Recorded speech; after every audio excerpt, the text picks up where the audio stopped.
Hey everybody, it's Lorraine back for a little bit more keeping mentally healthy. And this time we are talking about being unique and being unique in the way that all our likes and dislikes are all different.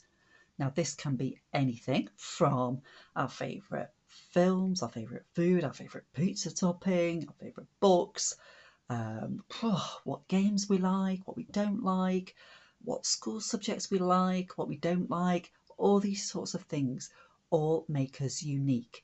Now, you could take a great big list of different likes and dislikes and ask lots of different people, and I bet each individual list, little bundle, almost pick and mix bag, we're back to pick and mix again, will be slightly different. Some might be quite similar. There might be some people that are quite sporty and like similar things, but actually then they have different flavour crisps that they like, things like this.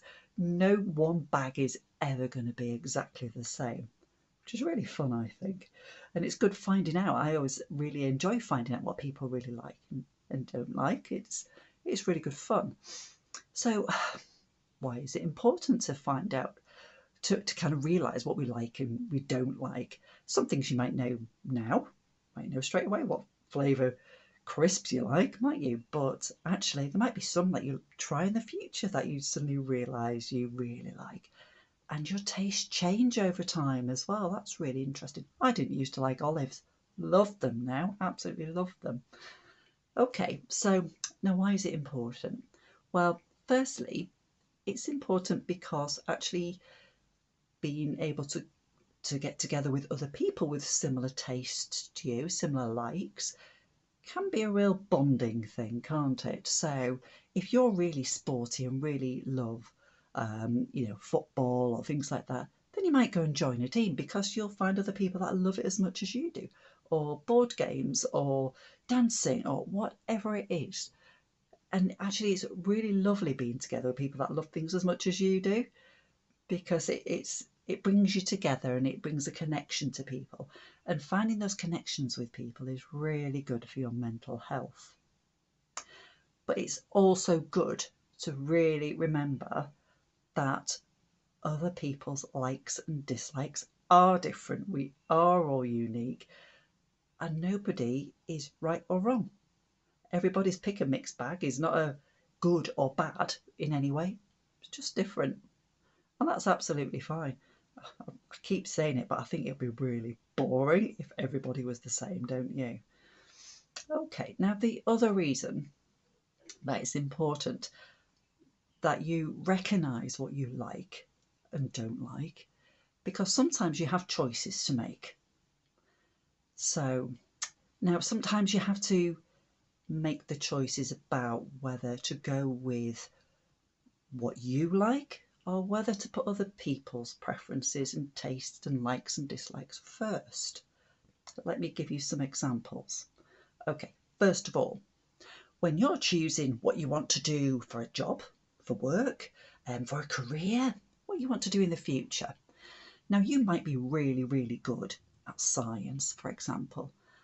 Maybe you'd make a really good doctor and you're really, really good at science, but actually, you don't love it. You want to be an artist.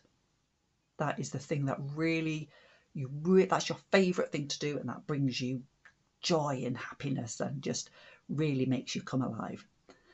So you have to make a really careful decision about what to choose as a job. Do you go with what you're good at, or do you go with what you're good at but you love as well? And they're not always easy decisions. They're not always easy as you think, because there'll be things like some jobs are paid more than others. So you have to think about all those sorts of things as well. You have to think about when your likes and your dislikes take priority, when they don't. Okay, so times when your likes maybe take a bit of a back seat and you think about other people first are such times as, okay, your grandma's coming around for tea and she knitted you this awful jumper that you really don't like and it's really itchy and annoying, but she'd love to see you in it. You know, it'll just make her day and make her happy. Do you know what? Just for that one night, you might just wear it, might you? Or perhaps there's you and your friends, you might play different games at break time, and there's a game that your friend loves to play that you're really not that bothered about, but it's their birthday. Okay, fine. Let them have their turn. Okay, and then when it's your birthday, then do you know what your favourite thing might happen? So it's good to just think about what you like and don't like, but that other people like and don't like different things, and it's important to respect that as well. Okay, so our activity today is all about likes and dislikes. You can do one of those lists or questionnaires if you like. You can put down a great big list of questions to ask people, like what's your favourite game, what's your favourite pizza topping, what school subjects do you like, what don't you like, and have a big list of things, and then ask lots of different people. And I bet you get lots of different answers. It'd be interesting to see. Maybe ask the people around you. You can do that if you want to. The other thing you can do is make one of these. Have you ever made a fortune teller before? I love making these. I used to make these when I was a girl. And I've just asked my mother-in-law as well. And she used to make them when she was a girl as well. So these have been around a long time, but they're so much fun.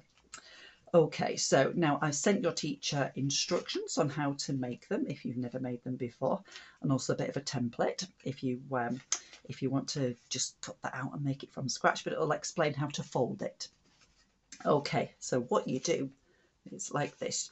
At the top you might just put some colours, or you might put some different options for other things. I don't know, what might you put in there?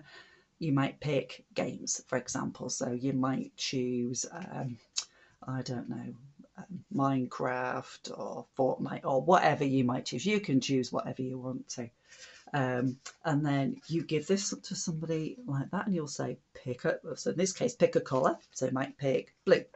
And then you make it move with your fingers underneath it and go B-L-U-E, like that.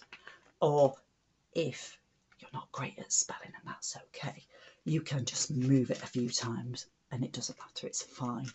The idea is that you're just finding out about another person and finding out what they like and don't like. It's not to make you spell correctly. There's no right and wrong answers. It's absolutely fine. And then when they've chosen, you have some options in there. Can you see the writing? So you could draw a picture for them to choose. You don't have to do writing. So here, for example, one of the questions in there is seaside or park. So you're getting somebody to think about whether they prefer the seaside or the park. So you could maybe draw a bucket and spade, or a slide or something like that. It don't have to be writing. Or there might be other things as well. So what's your favourite TV show? What's your favourite game? So if, for example, if they say seaside, you'd go seaside. Or you could spell out seaside if you want to. Or park is just one move. And then they pick another option. They choose an option there. And then you'd move it again. And then choose one more option. And then you lift that up. And actually, there's things underneath that you can choose from. So this one is, what's your favourite pizza topping? Do you like riding a bike or walking? And it's just about finding different things. I bet you could think of all sorts of different options that you could put on there. All sorts of different questions you can ask people. Okay, so leave you with that bit of fun. Enjoy it, and I will see you next time. Bye for now.